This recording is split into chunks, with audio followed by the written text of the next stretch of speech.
Você entrou para o mercado de criptomoedas e agora precisa acompanhar qual é a tendência dessa bodega. Será que sobe? Será que cai? Agora nós temos análises diárias no nosso canal com o Trader Tainan. Acompanhe a análise de hoje.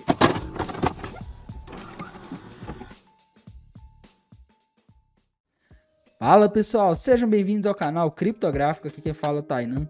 Hoje é o dia 20 de dezembro de 2021 e no vídeo de hoje nós vamos atualizar aí rapidamente a situação do Bitcoin e falar aí o que vem acontecendo no mercado. Bem pessoal, o Bitcoin hoje caindo, como eu venho dizendo para vocês, não adianta analisar o gráfico de Bitcoin e criptomoedas em final de semana, tá? Os movimentos finais de semana são movimentos aí que não correspondem à realidade, uma vez que ultimamente o que o Bitcoin faz é seguir os movimentos do SP500, tá? E é disso que a gente vai falar hoje, dessa correlação do Bitcoin com as bolsas, e vamos analisar aí o que é mais provável que aconteça nos próximos dias, beleza? Na Bitpreço você encontra várias exchanges em um único lugar e o melhor preço para comprar ou vender Bitcoin e Ethereum. Bitpreco.com. Bem pessoal, primeiramente eu peço que se você que está assistindo esse vídeo ainda não é inscrito aqui no canal Criptográfico, se inscreva. Se você quer receber as notificações de todos os vídeos que eu posto aqui diariamente, ative o sininho. E se você quer me ajudar de alguma forma, incentivar o trabalho que eu trago aqui para vocês com frequência, eu peço encarecidamente que deixe o like aí embaixo, beleza? Bem pessoal, então vamos lá, vamos aí falar da situação do Bitcoin. O que está acontecendo hoje? Bitcoin, pessoal, aí no 0 a 0, tá? Se a gente olhar aqui agora, o Bitcoin ele está aí praticamente no mesmo preço em que abriu na maioria das corretoras, né? Agora são 17 horas da tarde, e o horário que eu estou fazendo esse vídeo. E pessoal, a minha opinião sobre o momento, sobre a situação do Bitcoin é: não importa o gráfico do Bitcoin nesse momento, tá? Essa queda que o Bitcoin sofreu hoje, pessoal, ela foi influenciada por quem? Pelo nosso queridinho SP500, tá? Pelas bolsas americanas que estão caindo forte hoje, viu, pessoal? A gente vê aqui um candle de queda forte, mas como eu disse para vocês, pessoal, no vídeo de ontem de noite, tá? Até que, quando acontece isso daqui de o SP500 cair forte no pré-market durante a madrugada, por um lado é bom, porque o SP500 ele é um índice bem lateral, tá? Muito lateral. E olha o que aconteceu aqui com o gráfico do SP500 depois dessa queda que a gente teve, pessoal. Ele deixou um gap, tá? Um gap é o que a gente traduzindo ao pé da letra, um buraco, tá? Esses buracos, pessoal, eles tendem a ser fechados. Por exemplo, lá no dia, entre o dia 16 de dezembro e 7 de dezembro, o SP500 deixou um gap, depois ele caiu para fechar, tá? E como ele deixou esse gap aqui, um gap de baixa, né? Pode ser, pessoal, é bem provável, tá? Que nos próximos dias ele suba de volta aqui, pelo menos para voltar na mínima de sexta-feira passada, para fechar esse gap, tá? Isso, por um lado, dá uma perspectiva um pouco mais positiva, tá? Mas por que o SP500 está caindo hoje, pessoal? Segundo aí os portais de notícia, tá? Essa queda ela é influenciada aí, por notícias aí de mais isolamento devido a aumentos de casos de coronavírus, tá? E também, principalmente, porque o mercado está assimilando que ano que vem os juros vão subir, que os estímulos que fizeram os mercados subirem depois do coronavírus, depois daquela grande queda, eles estão sendo tirados, tá? Os estímulos que fizeram toda essa alta estão sendo tirados, o mercado está tomando consciência disso, está precificando. Essa época de dezembro, pessoal, não era para ser uma época, não era para ser um mês tão volátil como está sendo aqui no mercado tradicional, nas bolsas, tá?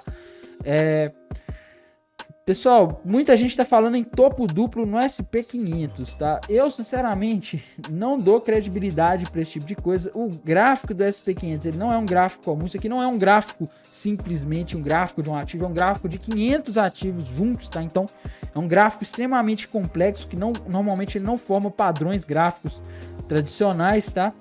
E a gente já viu várias vezes aqui algo similar, né? O SP500 ele fazer aí possível topo duplo e depois continuar alta e não tá nem aí. Não estou dizendo que isso vai acontecer dessa vez, mas o que eu estou dizendo é que a gente tem, pessoal, o SP500 na mesma faixa de preço em que ele estava desde o início de novembro, tá? Então a gente está mais de um mês aí nessa região aí dos 4.600 pontos aproximadamente.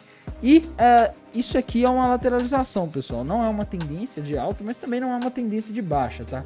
Se ele perder esse último fundo aqui, depois ele já ter feito um topo mais baixo, aí realmente é complicado. Ele começa a fazer um fundo mais baixo do que o outro, tá? Aqui, por exemplo, em novembro de 2020, quando aconteceu algo similar, ele não fez um fundo mais baixo do que o anterior, tá? Ele manteve acima. Então, a gente tem que ficar de olho nisso. Ele não pode perder aquela região ali dos 44.500 pontos, tá? Isso aí não seria legal. Mas, no geral, pessoal, o SP500 aqui deixando esse gap, ele é um pouco otimista. Indica que ele pode subir, pode dar um alívio para o mercado de criptomoedas que anda bastante pressionado aí pelo SP500, né, pessoal? No Bitcoin, pessoal, não vejo aqui nenhum padrão gráfico. Não estou vendo nenhum padrão gráfico aqui, tá? Muita gente tá falando, tem uma cunha descendente, mas cunha descendente normalmente ela é um padrão de continuação, tá? Então aqui, pessoal, o que a gente tem é o Bitcoin aí esperando para ver o que o SP500 vai fazer. Se o SP500 vier a cair, o Bitcoin ele vai cair, tá? Se o SP500 ele subir, né? Ele voltar a subir nos próximos dias aí, que parece um pouco difícil devido ao mau humor do mercado, que há tempos eu não vejo um mau humor desse, tá? A última vez que eu vi isso aí foi em maio e abril, que o SP500 ficou tão de mau humor assim. Se o SP500 subir, o Bitcoin sobe. É basicamente esse o cenário que a gente tem. Não adianta ficar inventando muita coisa, tá? Aqui na minha região tem um termo que a gente usa para quando a pessoa fala algo que não é necessário, né? Fica tentando mostrar algo que não é necessário, de encher linguiça, né? Encher linguiça significa fazer algo ali que não é necessário, tá? Não precisa mais, mas a pessoa às vezes faz aquilo para aparecer. Não estou dizendo que os outros canais estão fazendo isso para aparecer, eu só acho que não existe nenhum padrão gráfico muito claro. A única coisa que a gente consegue ver aqui no gráfico do Bitcoin é aparentemente uma exaustão de queda, uma exaustão de força vendedora que ocorreu lá no dia 4 de dezembro, onde ele caiu aí 20% num dia, depois de já ter caído bastante, tá? Ele já vinha caindo há vários dias e aí ele caiu 20%. Geralmente essas quedas fortes com alto volume de negociação depois de muita queda indicam aí que pelo menos o mercado encontrou um suporte, tá? Então o gráfico do Bitcoin, pessoal, ele tá muito embaralhado, tá? Se a gente olhar desde o início do ano, pessoal, a gente está na mesma região que a gente estava em 21 de fevereiro, em 10 de fevereiro de 2021, tá? Então, a gente não tá, o mercado ele não tá andando, a gente tá dentro de uma lateralização aqui. O meu maior medo uma lateralização normalmente ela é rompida para algum lado. Pode ser para cima, e aí seria ótimo se acontecesse, não sei se vai, e pode ser para baixo, tá? A gente vai ter que ficar de olho aqui nos limites, porque infelizmente, pessoal, aqui no início de novembro, final de outubro, estava tudo lindo, tá? Estavam todos otimistas, todos viam aqui padrões gráficos sendo rompidos para cima. Eu, inclusive, tá? Eu estava otimista. E aí começou a vir notícia de variante Omicron, depois notícia aí de aumento de taxa de juros antes do esperado, diminuição dos estímulos. O Banco Central dos Estados Unidos mudou radicalmente de postura. Os bancos centrais do mundo andaram mudando de postura, né? Deixando claro que a prioridade agora não é fazer a economia ter um bom desempenho e sim combater a inflação, tá? Isso aí, meus amigos, isso é um veneno para os mercados de renda variável, tá? Mas no mais, pessoal, eu sigo naquela mesma opinião, tá? A gente tá em um momento aqui em que o mercado se encontra com medo, tá? Se você ficou preso aqui em cima, talvez não seja o melhor momento para vender. Porque, pessoal, agora é final de ano, muitas pessoas estão querendo já sair, não estão pretendendo continuar posicionadas no ano que vem. Ainda a China proibiu lá o Bitcoin novamente, né? E muitas pessoas estão vendendo por lá também, então tá tendo muita pressão vendedora, tá? Então, se você tentar vender no momento em que tá todo mundo vendendo, pode ser que você faça o pior negócio, tá? É o momento em que tá todo mundo querendo sair, normalmente é o momento em que você vai vender barato. É lógico, corre o risco de acontecerem mais coisas negativas e talvez em janeiro, por exemplo, os preços estarem abaixo do que estão hoje. Existe o risco, tá? Mas o que tá acontecendo, pessoal, é que tá todo mundo tentando sair agora ao mesmo tempo, tá? Isso aí é um problemão aí pros mercados. Algo até interessante, pessoal, aqui a gente vê que o Bitcoin, apesar de já ter caído bastante, muitas pessoas acharem que ele ainda vai cair muito nos próximos dias, ele já está em extremo medo, tá? E o Warren Buffett dizia, não tá aparecendo minha tela aqui, mas ele está em extremo medo. Se a gente olhar aqui, a gente vê que extreme fear, né?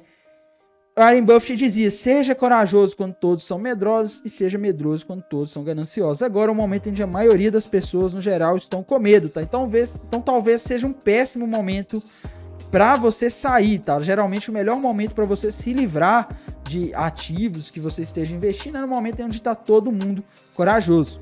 E coincidentemente, pessoal, o índice Fear and Greed do SP500, ele se encontra no mesmo patamar aí que o do Bitcoin, né? Até engraçado, os dois em 25.